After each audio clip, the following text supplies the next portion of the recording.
It's not like, I mean, it was like not like there's no way. Have you seen my throws? Yeah, exactly. So like, I throw in transaction, you just run into it. No, don't. It's how inaccurate. You're not gonna dodge it though, right? I can just select them. Like I said, you can dodge all day. There's no benefit. Yeah, they get tired of throwing, and then they just throw this boy throw, and you can just catch it. You just go, oh. Oh yeah, you feel your arm is really weak. I don't remember where I saw it. See, I can involve the ball. Like, I just throw it. Yeah. But like the arm is like weird. I don't know. I can't clash with you. At PE, and wire reverse. Oh God, why are we? All right, everybody have a derivative in front of you. What have you done with that derivative? What do we care about? When it is at 0 or undefined. So these guys are going to show you what they got for a derivative, and we'll compare. You compared. Did you set it equal to 0? Is it hard to set equal to 0? Which one are we doing for this setting to 0 business? Is it the derivative or the original? I don't know. Do we want the derivative to be 0, or do we want the function value to be 0? We want the flat spot, don't we? Yes. Does that necessarily happen when y value equals 0? No. Oh, that would. So we want the derivative to set equal to 0, right? Is that what we're doing here? Setting the derivative equal to 0? Keep going. Miss Conway, did I do this part right? What? Did I do this You part should right? turn off the peg and turn off to 0. For the Okay, first so that's interval? Did you just plug them all in? You plug them all in, yep, and then you see which is the highest. And let's see, do we even need to plug in 1? Oh yeah, 1, because 1 is your critical value, we call it. Where the derivative equals 0. 1 is the highest. It's -2. Awesome. What are you thinking about her derivative? Do we agree on that? Yes. Nobody forgot No. the chain rule? Are you kidding me?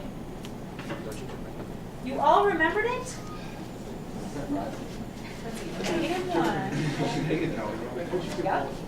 No, you don't. Okay, so we don't bring the exponent down because that would be the power rule, but this is an exponential function, right? And with your partner, you kind of decided that? Good. Okay, and then somebody set this equal to 0. I was looking at Shonix. Will you come up and show how you set it equal to 0?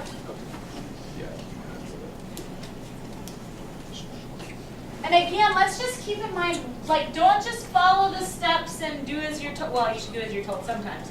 But why are we setting it equal to 0? What does setting a derivative equal to 0 give us?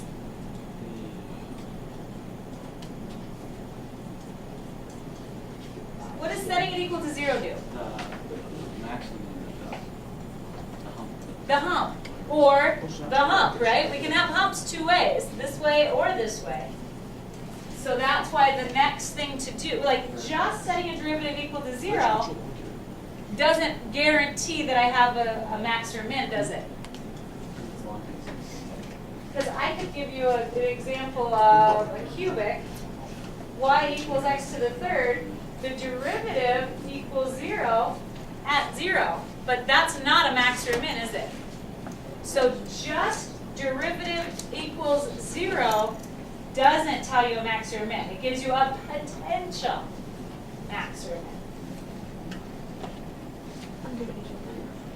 Are you following his solving here? Let me talk you through it. He set it equal to 0. He added the 1 over, so he's here. Maybe he knows. At this point, I look at this one and I say, ooh, e to the 0 power is 1. So I guess x would have to be 1 in order to have a 0 there. Or better yet, he takes the ln of each side. ln of 1 is 0, and that's why this is over here. So 0 equals 1 minus x, so x has to equal 1. Where does the -1 go? We say your question louder? Where does the -1 go on the 0 equals -1 plus 0? Oh, he moves it to the other side? Yep, he Okay. just added 1 to each side there. Good question. So is that the closed interval test? Okay, so the closed interval test, this first plan is, if we want the highest point, which is what I think they're asking for here, we're going to test out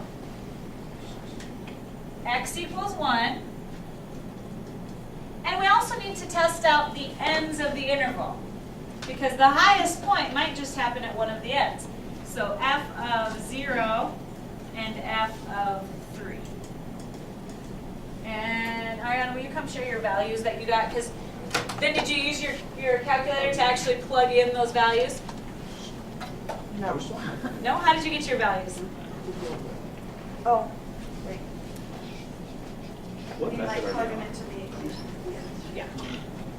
So now we're plugging those 0, 1, and 3 into the original. Are To we on actually, method 2 or are we still on method 1? we're still in method 1. Oh,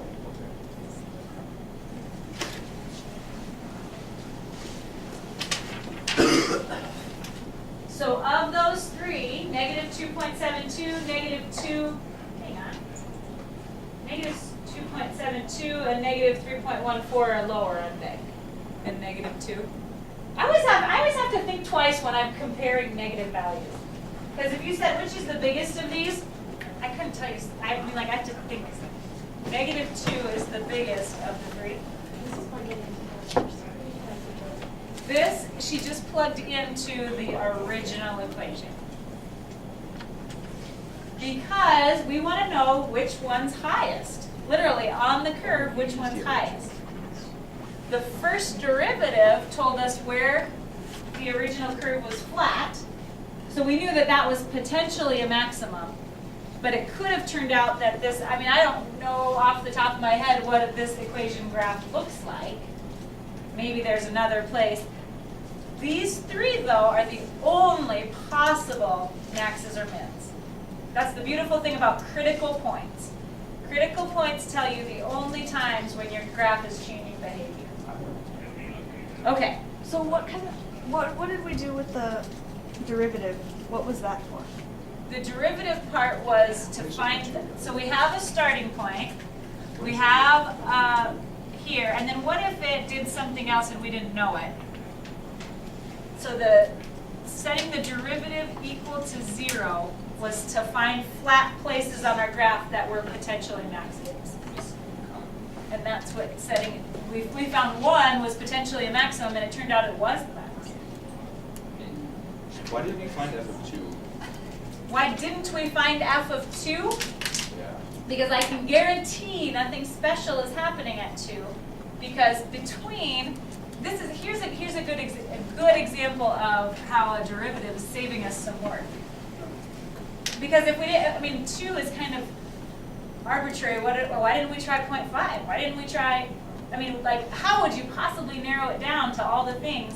Because we can't try everything between 0 and 3, right? So let's do a little line test here. Here's the beginning of our function.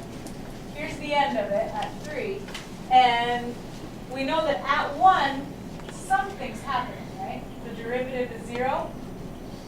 So the coolest thing about derivatives is they tell us anytime the derivative equals 0, the function can change from increasing to decreasing. But in between there, what's going on all the way between 0 and 1? Plug in a value real quick, like 0.5, into the derivative.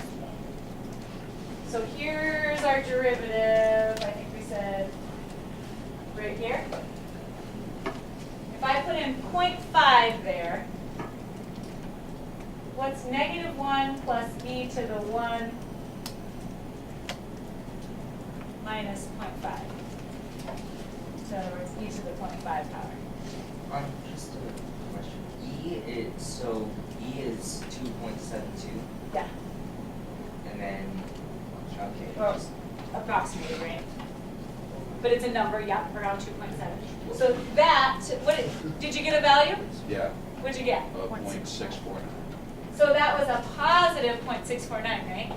That told me that this function was increasing everywhere from 0 to 1.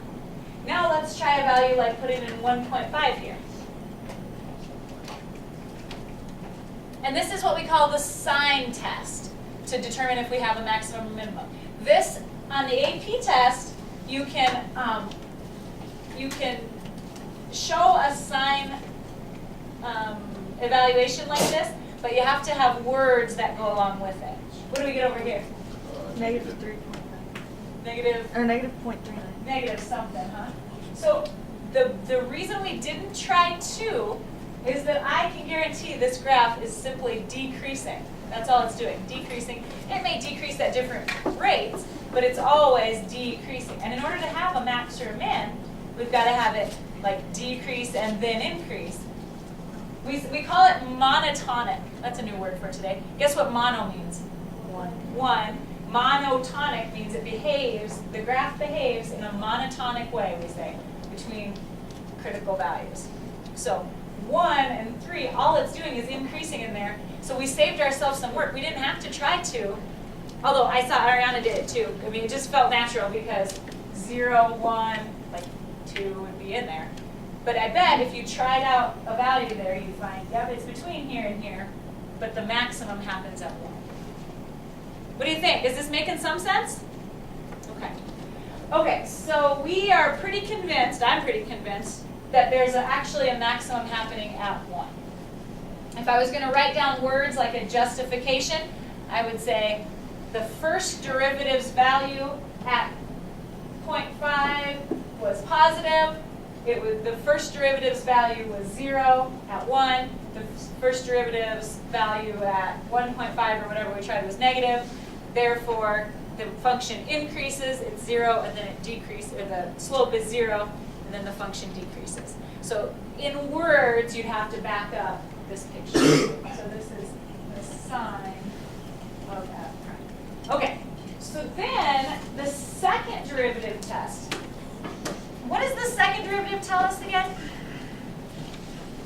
The ways of change and the way of change. Yeah, say what you're going to say louder, Luis. What does the second derivative tell us? Inflection. It'll tell us something about inflection. What about, so that would be where the second derivative equals 0, is a potential inflection point. What did we say concavity was? If it's negative, it's concave down. It's negative, okay, so if the second derivative is negative, it's concave down. Does that give you any information about a max or a min?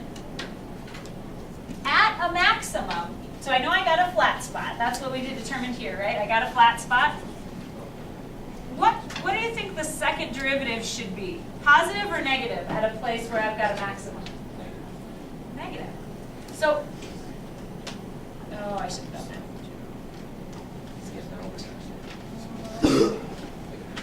Let me get a different page, and we gotta just write down. This is called the second derivative test, and it's really a time saver, especially on a time test like the AP test. It's nice to have a time saver, right? So we just said f prime at 1 is 0 for our function, right? We know that for sure. So then what we do to find out if we have if we have a maximum or a minimum, is let's find the second derivative of our function. And then let's see if f prime prime at 1 is positive. We know we'll have a smiley face. Concave up, right?